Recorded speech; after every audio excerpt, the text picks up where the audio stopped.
Saya berkerinduan ingin membagikan firman Tuhan kepada kita sekalian yang bertalian tentang penyebabnya Yesus harus mati di kayu salib. Tetapi tema kita hari ini berbicara tentang dosa dan kejahatan pemisah manusia dengan Tuhan. Mari kita buka dalam Kitab Yesaya pasal yang ke-59 ayat yang kedua. Yesaya pasal 59 ayat yang kedua, dan kita akan baca secara bersama-sama.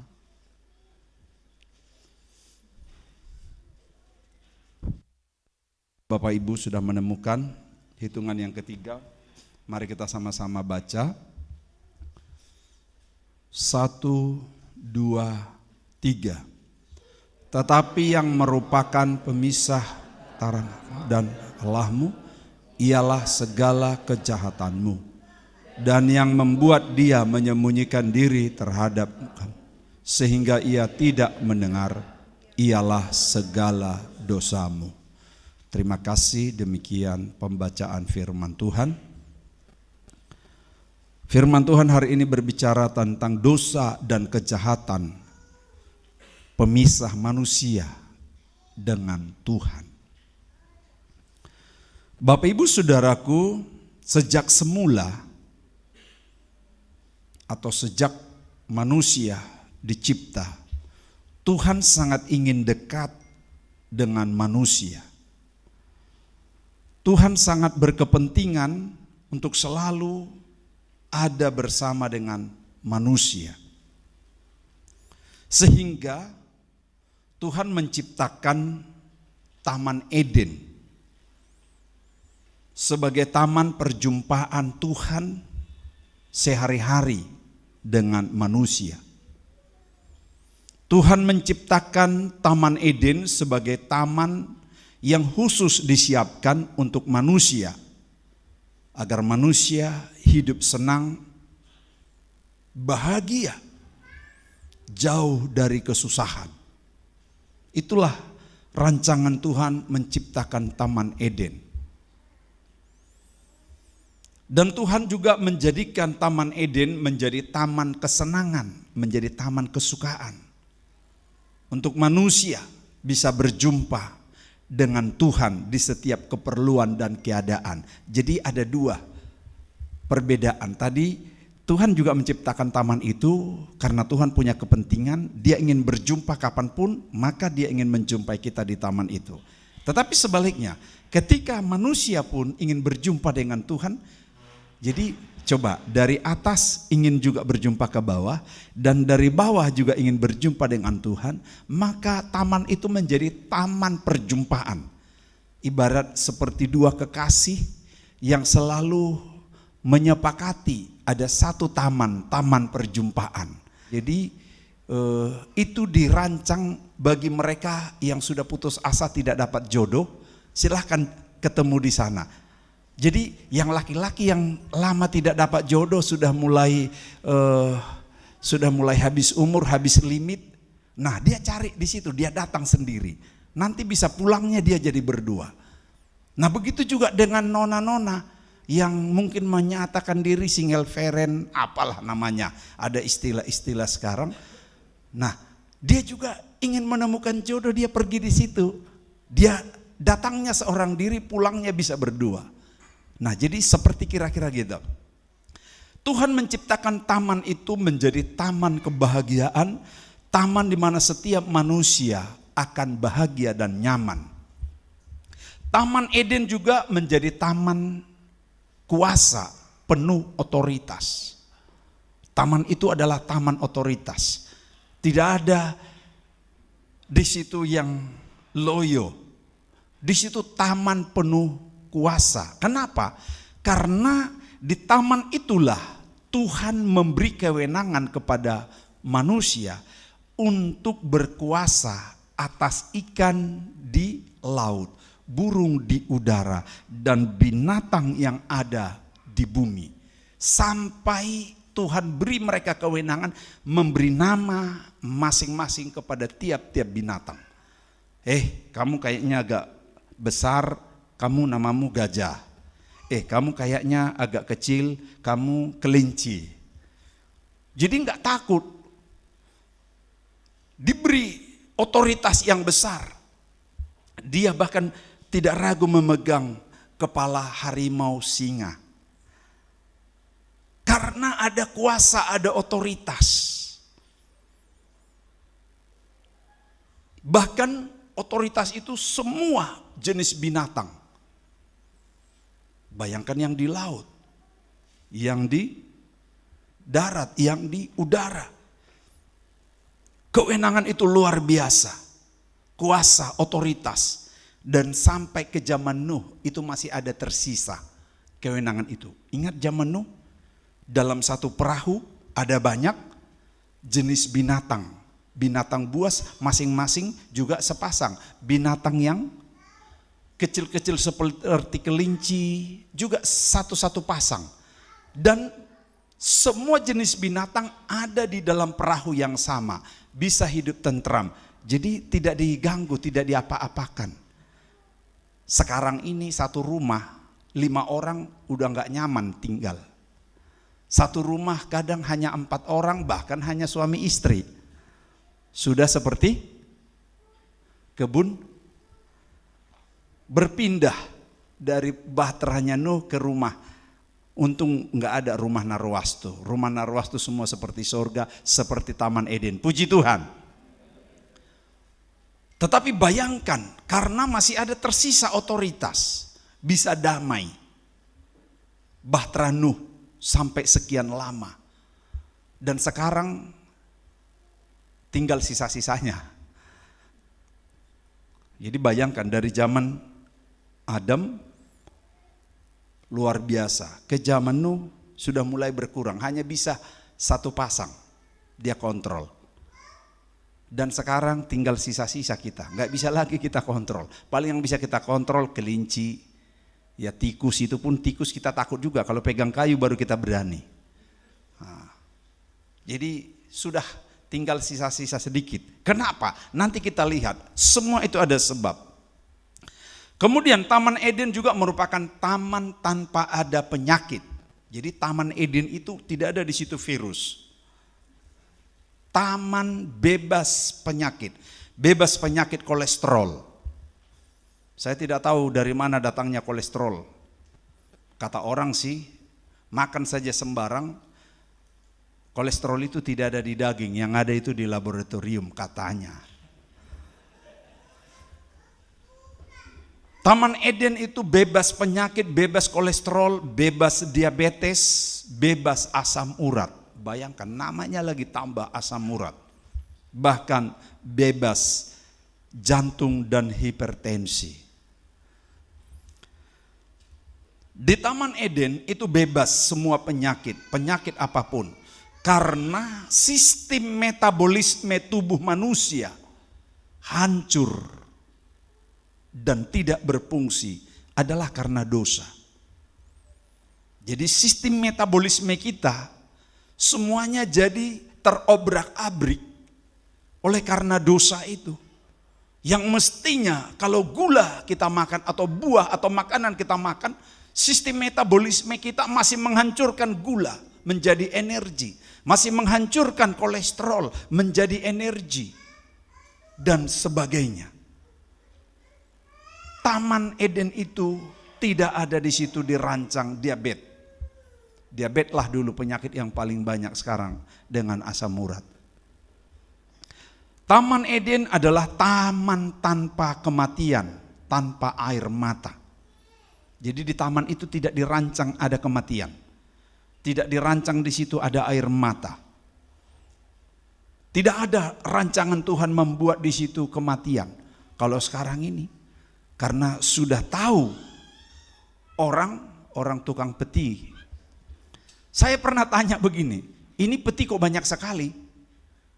Dia bilang antisipasi Pak. Antisipasi bagaimana? Siapa tahu banyak yang meninggal. Jadi belum meninggal ini orangnya, belum. Berarti masih hidup orangnya udah Bapak bikin peti. Iya kira-kira begitu. Bayangkan kita masih hidup sudah disiapkan peti. Karena dia tahu hukum yang dulu terjadi di Taman Eden itu sudah diobrak-abrik.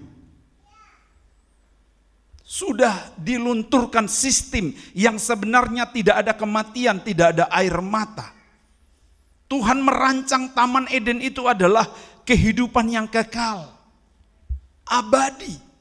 Tetapi dirusak oleh si iblis, dihancurkan oleh si iblis. Semua kebahagiaan yang didapat di Taman Eden hilang. Sirna, lenyap, hanya oleh yang bernama dosa. Si iblis, si penipu, dan si jahat. Saya mau khotbah ini sebenarnya saya takut.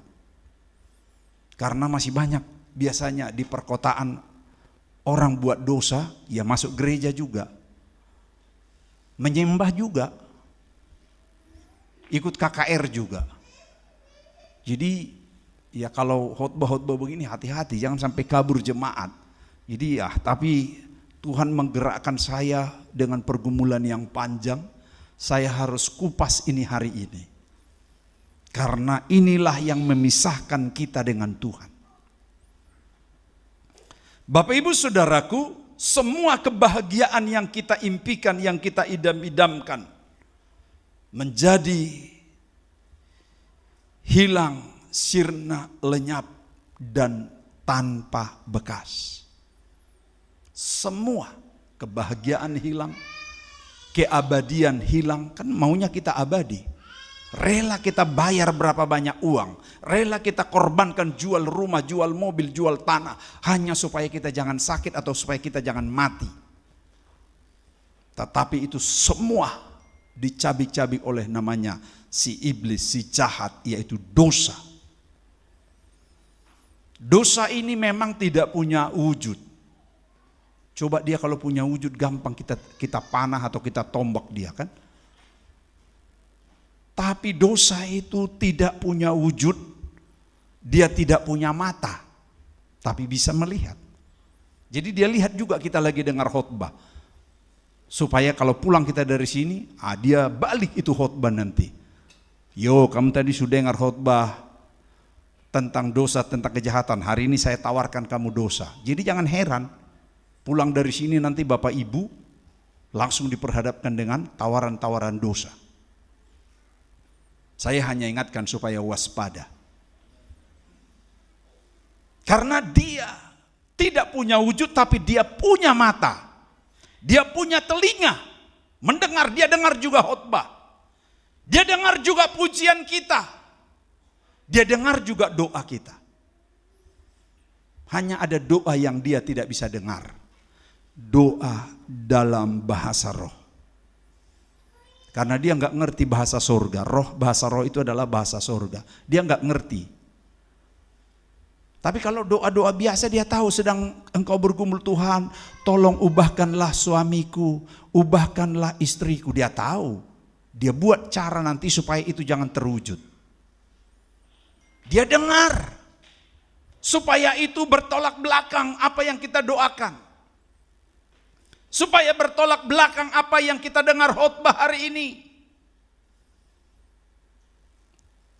Dia tidak berwujud tapi punya telinga, dia punya mata.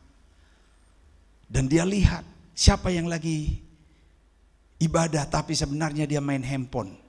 Dia main Facebook, dia tahu. Percaya atau tidak?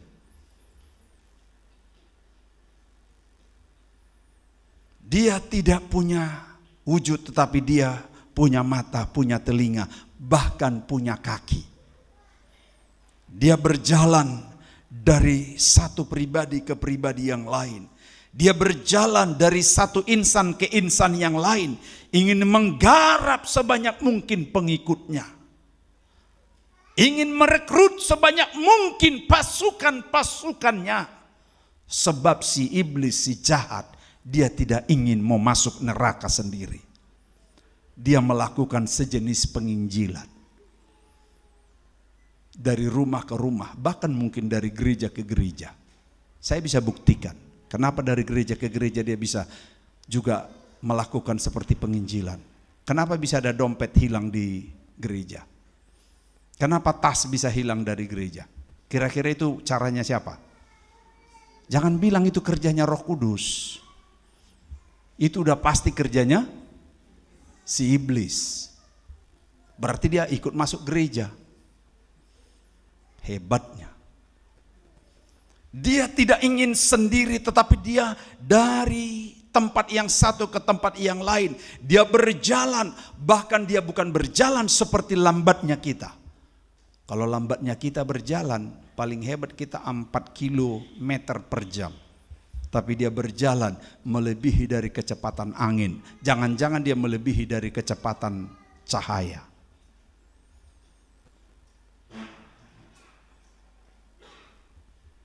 Dia ingin merekrut sebanyak mungkin.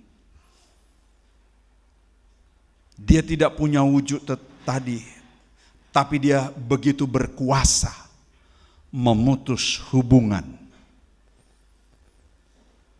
Dia putuskan hubungan kita dengan Tuhan. Bukan saja hubungan kita dengan Tuhan dia putus. Dia putus hubungan manusia dengan manusia. Kenapa di dalam satu rumah bisa ribut dan bertengkar, baku pukul, baku hajar? Jangan bilang itu pekerjaan Roh Kudus. Itu udah pasti pekerjaan si iblis. Karena pekerjaan Roh Kudus bukanlah kekacauan dan keributan. Pekerjaan si iblis ingin mencuri, membunuh dan membinasakan. Menghancurkan. Itu pekerjaannya. Dia ingin menghancurkan hubungan suami istri, ingin menghancurkan hubungan saudara bersaudara, ingin menghancurkan hubungan mertua dengan menantu. Nah, itu menunjukkan betapa kebutuhan uang, kebutuhan belanja ini pun sering menggerogoti kebahagiaan keluarga. Dikasih uang belanja 1 juta kurang, dikasih lagi 2 juta kurang. Padahal gaji suaminya mungkin hanya 2 juta, tapi masih kurang. Nah, ini bisa cikal bakal keluarga ribut. Ini bisa menjadi sumber konflik dalam keluarga. Tetapi di balik semuanya itu adalah cara kerja iblis yang ingin merusak hubungan manusia dengan Tuhan. Karena Tuhan itu tidak ingin melihat ada kegelapan. Manusia secara umum sejak peristiwa itu dia dominan, dia suka kegelapan. Tentu terang dan gelap tidak bisa jumpa. Maka terjadi putus hubungan manusia dengan Tuhan. Manusia dengan manusia juga putus hubungan. Karena yang satu berkata aku yang paling benar. Yang satu lagi akulah yang paling betul. Akhirnya mereka terpisah. Itu cara kerja si iblis. Dan hubungan manusia dengan alam. Manusia ingin merusak alam. Ingin merusak bumi. Ingin merusak lingkungan. Ingin merusak apa yang ada di sekitarnya. Yang orang nelayan merusak lautan dengan cara mereka ingin menangkap ikan dengan membuang bom. Merusak alam. Itulah pekerjaan si iblis, membuat manusia semakin egois. Walau secara fisik Adam itu saat itu masih berada di Taman Eden. Tetapi sesungguhnya jiwa raganya sudah gersang tandus. Jiwanya sudah tidak bahagia. Fisiknya boleh berada di Taman Eden, tetapi sebenarnya hidupnya sudah gersang. Bisa saja fisik orang masuk gereja. Bisa saja seseorang masih berada di rumah Tuhan, bahkan mungkin dia masih berdoa, bahkan mungkin dia masih memuji Tuhan, tetapi sesungguhnya hidupnya sudah tandus dan gersang apabila ada dosa. Dan yang paling tahu dosa hanya dua pribadi, Tuhan dan yang bersangkutan.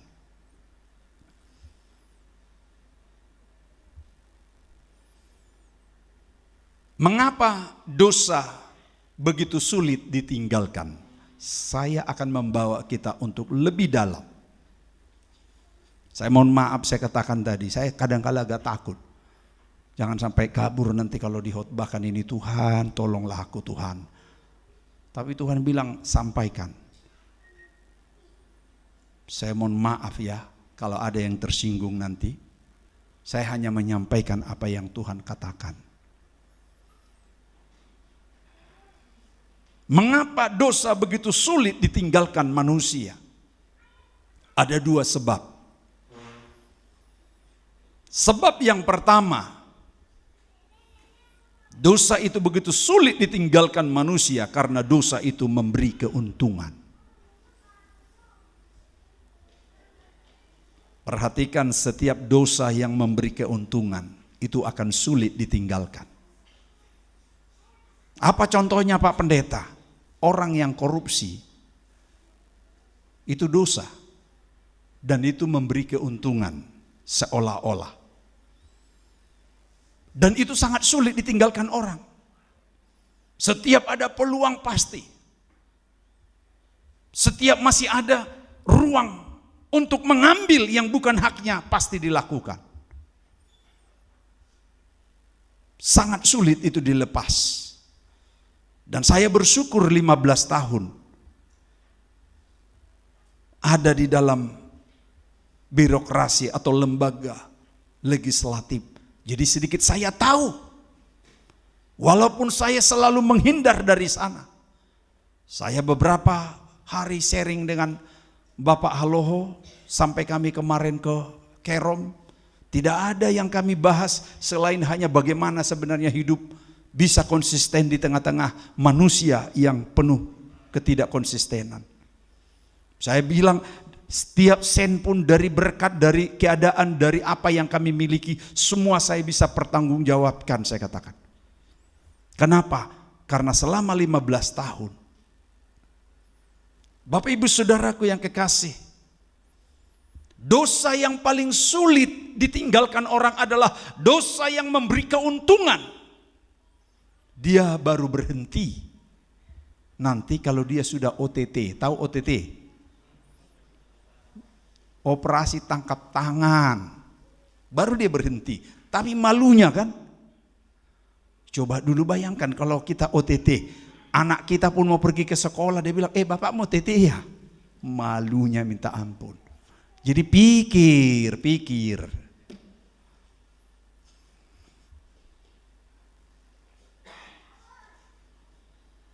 Begitu juga istri saya. Dia bendahara. Baru beberapa tahun dia bendahara, dia mengundurkan diri. Karena dia lihat potensi-potensi hal yang sulit. Lebih bagus firman Tuhan kita pegang. Lebih baik penghasilan sedikit disertai kebenaran dari ada penghasilan banyak tapi dari kefasikan.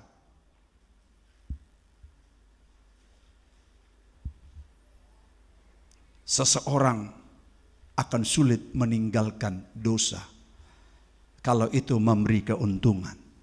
Saya udah banyak saya wawancara orang, dia baru berhenti biasanya kalau sudah OTT, atau dia bisa berhenti kalau dia sudah tidak dikasih jabatan itu. Dan saya puji Tuhan 15 tahun. Seseorang akan bisa sulit meninggalkan dosa yang memberi keuntungan. Tetapi bagi anak Tuhan itu tidak hal yang sulit. Puji Tuhan. Yang kedua, mengapa dosa sulit ditinggalkan? Mohon maaf sekali lagi saya harus sampaikan. Alasan yang kedua seseorang sulit meninggalkan dosa adalah dosa yang memberi kenikmatan. Dosa yang memberi kenikmatan. Kenapa? Kenapa pelacur begitu sulit tinggalkan profesinya sebagai pelacur? Kebetulan guru saya dulu adalah guru Dr. Royandi Hutasoit. Kami sebelum masuk di dalam lembaga DPR, kami dibentuk di Gembleng dulu 5 hari di satu tempat. Dicuci ulang semua. Dan pesan ini dia sampaikan. Dosa yang sulit ditinggalkan orang yang kedua adalah dosa yang memberi kenikmatan. Kenapa pelacur sulit tinggalkan profesinya? Bukan saja karena dia dapat uang, dapat untung tadi. Tetapi juga karena dosa itu memberi dia kenikmatan.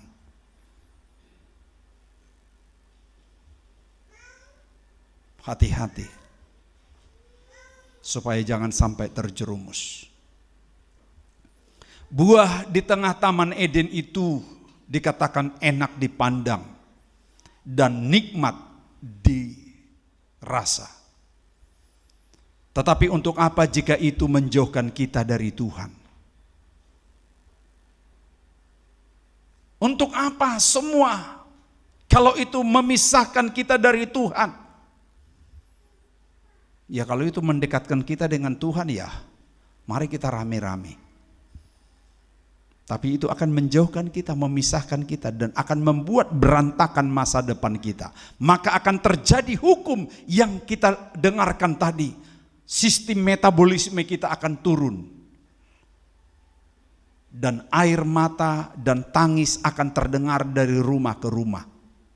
Apabila makin banyak dosa dihidupkan, dipelihara. Nah, semua jenis dosa akan memisahkan kita dari Tuhan.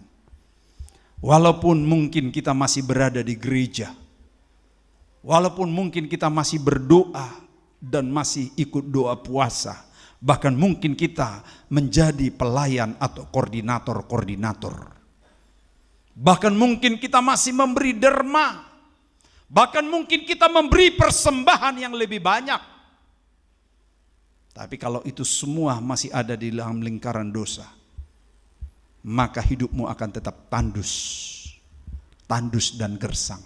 Sehebat apapun pujian dinyanyikan di dalam gereja, sehebat apapun terdengar suara musik yang dinaikkan di dalam gereja, engkau akan tetap merasa tandus dan gersang. Hidupmu akan terasa hampa ketika engkau tidak berani meninggalkan dosa. Dan biasanya makin lama seseorang hidup dalam dosa, maka makin sulit pula lah ia keluar dari dalamnya. Makin lama orang itu memelihara dosa itu, makin sulit. Makanya kalau orang sudah menjabat,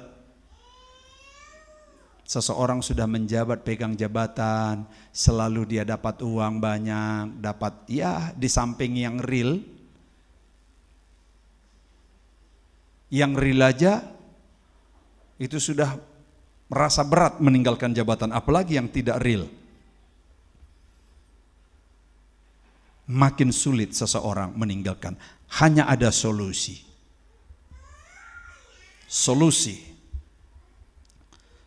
Solusi agar kita terbebas dari dosa itu, segera bertobat.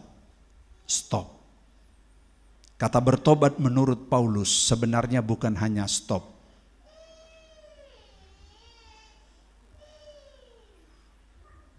Kata bertobat menurut tulisan Rasul Paulus bukan hanya stop, tetapi berhenti dari melakukan dosa. Ini dia berhenti ketika dia berjalan menuju dosa, berhenti. Tapi jangan hanya berhenti.